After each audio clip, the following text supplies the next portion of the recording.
یو ښځه او خاوند او ډېر غریبان. بادشاہ او د ملک هغه مشهوره و داغه متعلق چې دا بادشاہ چې څوک توفه ولا یو سینو ډېر انعام ورکړي. د ښځې ورتل سړی تم ولا څه یو سګوره که څه انعام در کو غریبان ول مونږ سره څه دي ول نور څه خو نشته خو دا باران شوی دی د پشکال ډنډې ډکې دي دا به درته اوبه منګي کې واچوم سر به وتړم او بادشاہ له یو څه چې دا زما د ملک بهترینه تحفه ده. بادشاہ د 2 میاشتو په مزل لري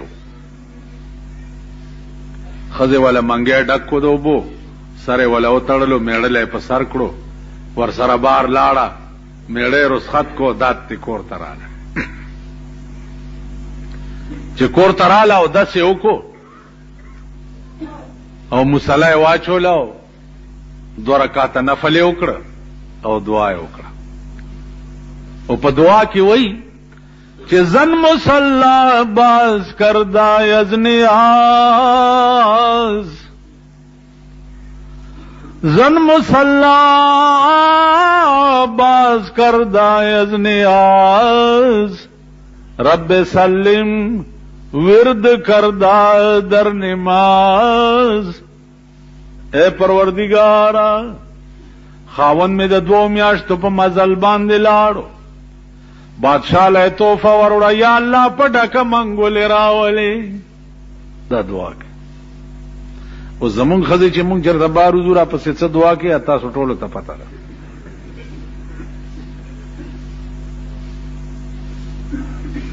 سړی ورسېدو بادشاہ درخواست یې وکړو جی یو سړی راغلی دی تحفه یې راوړی. بادشاہ وی رانه نه باسئ څه تحفه یې راوړې ده چې دی ورنه او ته منګی په سر دی هلکه څه دي وی جی اوبه مې راوړي دي ماء الجنه د جنت اوبه مې راوړي. وی د جنت اوبه؟ بادشاہ ورته وی سبحان الله او خدای دې تعالی اجر درکړي سړي اعلی ګلاس راوالی. استاد په ایمان وایي چې د 2 میاشتې په منګي کې اوبه پراتی چې څنګه ښه بوی به کړي.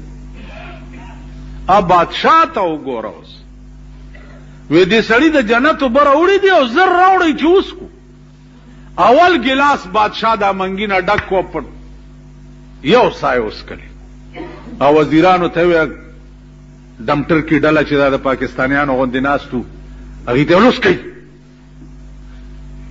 اوس چې بادشاہ اوس کی کمی او وزیر به اونس کی چې دا واخونه په ماته کنه مانی نو هغه مشکل. بادشاہ وای دې سړی ته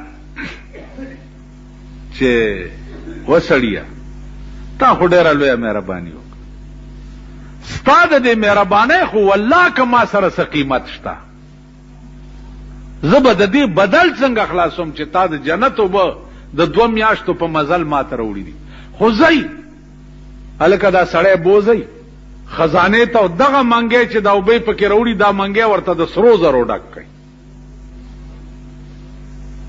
خو د دریای دجله په غاړه هم داسې تیر کړي چې دته پته ولګي چې دلته وب دریابونه بیږي او دلته قیمت ستا د اوبو نو قیمت ستا د اخلاص. تاسو خیال راغی نو د دنیا بادشاہان چې وغواړي نسخه او به په سرو زرو بدل کړي کنه خبره کوي سخه او به د 2 میاشتو په منګي کې او د دنیا بادشاہ هغه سخه او به په سرو زرو بدل کې نو که قیامت کې د خدای غوندې بادشاہ وغواړي نو د انسان ګناه په نیکۍ نشي بدلولې. تاسو خیال راغی نو عرض به داو چې خدای د چا ناراضي شي وای بد د ګناونه ولټوي نو چا ګناونه ملائکه را پیدا کړي نو بچ دام ورته په نیکۍ بدل کړي.